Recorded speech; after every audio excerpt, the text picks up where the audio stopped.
Hi everyone, welcome back to my channel. ఈ వింటర్లో వచ్చే జలుబు దగ్గుకి ఇదే హోమ్ మేడ్ సొల్యూషన్. ఈ వీడియోలో మనం అల్లం రబ్బని ఎలా హెల్తీగా చేసుకోవాలి, ఏ టైంలో తింటే మంచిది, ఎవరెవరు తింటే మంచిది చూసేద్దాం. Let's go. ఇవే మనకు కావాల్సిన ఇంగ్రీడియంట్స్: అల్లం, బెల్లం, తులసి, పటికి అండ్ మిరియాలు. ఒక అల్లం ముక్క తీసుకొని దాన్ని బాగా వాష్ చేసి ఒక 5 to 10 minutes స్టీమ్ చేయాలి. ఈ స్టెప్ని చాలామంది స్కిప్ చేస్తున్నారు. ఈ స్టెప్ ఎందుకు ఇంపార్టెంట్ అంటే మనం ఇలా స్టీమ్ చేయడం వల్ల ఇది ఫాస్ట్గా డైజెషన్ అయిపోతుంది మనకి అండ్ పిల్లలకి కూడా. బాగా స్టీమ్ అయ్యాక స్టవ్ ఆపేసి ఒక 10 minutes దాన్ని పక్కన పెట్టాలి. బాగా కూల్ అయిపోయే వరకు మంచిగా దాని తొక్క అంతా తీసేసి చిన్న చిన్న ముక్కలుగా కట్ చేసుకొని పక్కన పెట్టుకోవాలి. ఒక మిక్సీ జార్ తీసుకొని అందులో అల్లం ముక్కలు, తులసాకు అండ్ మిరియాలు వేసుకోవాలి. దీన్ని ఇప్పుడు బాగా ఫైన్ పేస్ట్ లా చేసుకోవాలి. మనం వాటర్ యూస్ చేయాల్సిన అవసరం అయితే ఏముండదు, యూస్ చేయకపోతే బెటర్. ఇప్పుడు ఆ పేస్ట్ని అంతా ఒక మెజరింగ్ బౌల్లో ట్రాన్స్ఫర్ చేసుకోవాలి. ఒకవేళ మన దగ్గర మెజరింగ్ బౌల్ లేకపోతే నార్మల్ బౌల్లో కూడా ట్రాన్స్ఫర్ చేసుకోవచ్చు.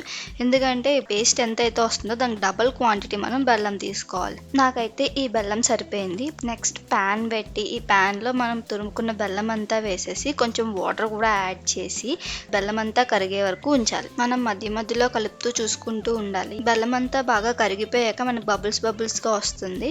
దాన్ని బట్టి చూసుకొని అది కొంచెం దగ్గరగా అయ్యాక మనం ఆల్రెడీ ప్రిపేర్ చేసుకున్న పేస్ట్ని అందులో వేసి బాగా మిక్స్ చేసుకోవాలి. స్టవ్ మాత్రం సిమ్లోనే పెట్టాలి, హైలో అస్సలు పెట్టకూడదు. అలా కంటిన్యూస్గా కలుపుతూనే ఉండాలి, లేకపోతే అది మాడిపోతూ ఉంటుంది. ఆ పేస్ట్ని కొంచెం వాటర్లో వేసుకొని టెస్ట్ చేసుకోవాలి. అది అడుగుని సెటిల్ అయ్యి ఒక ముద్దలా ఫామ్ అయిందంటే మనకి పాకం వచ్చేసినట్టే తీసేసుకోవచ్చు.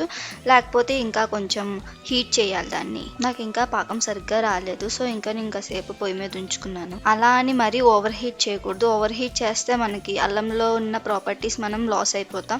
సో కేర్ఫుల్గా చూసుకోండి. ఇప్పుడు చూడండి, అది అడుగుని బాగా సెటిల్ అయ్యి ఒక ముద్దలా రెడీ అయింది, అంటే పాకం రెడీ అయిపోయినట్టే. ఇప్పుడు మనం స్టవ్ ఆపేసుకోవచ్చు. ఈ అల్లం రబ్బాని జింజర్ క్యాండీ అని కూడా అంటారు. ఇది ఎప్పుడు బయటకు సాఫ్ట్గా అండ్ చూయిగా ఉండేలా చూసుకోవాలి. 2-3 drops లెమన్ జ్యూస్ కూడా యాడ్ చేసుకోవాలి. ఈ గ్యాప్లో ప్లేట్కి నెయ్యి కానీ బటర్ కానీ రాసి పక్కన పెట్టుకోవాలి. ఇప్పుడు మనం రెడీ చేసుకున్న దాన్ని ఆ ప్లేట్లోకి ట్రాన్స్ఫర్ చేసేసుకోవాలి అండ్ ఒక 5 minutes రెస్ట్ ఇవ్వాలి దానికి కూల్ అవ్వడానికి. ఈ అల్లం రబ్బ వింటర్లోనే కాదు, జనరల్గా కూడా మనం కార్లో బస్లో జర్నీస్ చేస్తూ ఉంటాం కదా, ఆ టైంలో మనం తీసుకోవడం వల్ల వికారం రాకుండా ఉంటుంది అండ్ డైజెషన్ కూడా ప్రాపర్గా ఉంటుంది. ఇది మరీ చల్లగా అయిపోకూడదు, అలా అని వేడిగా కూడా ఉండకూడదు. కొంచెం మీడియంలోకి వచ్చాక మనం బాల్స్ ఈజీగా చేసుకోగలుగుతాం. లేకపోతే మరీ చల్లగా అయిపోతే ఇది బాల్ షేప్లో చేసుకోవడానికి కుదరదు. ఈ గ్యాప్లో మనం పటికిని పౌడర్లా చేసుకోవాలి.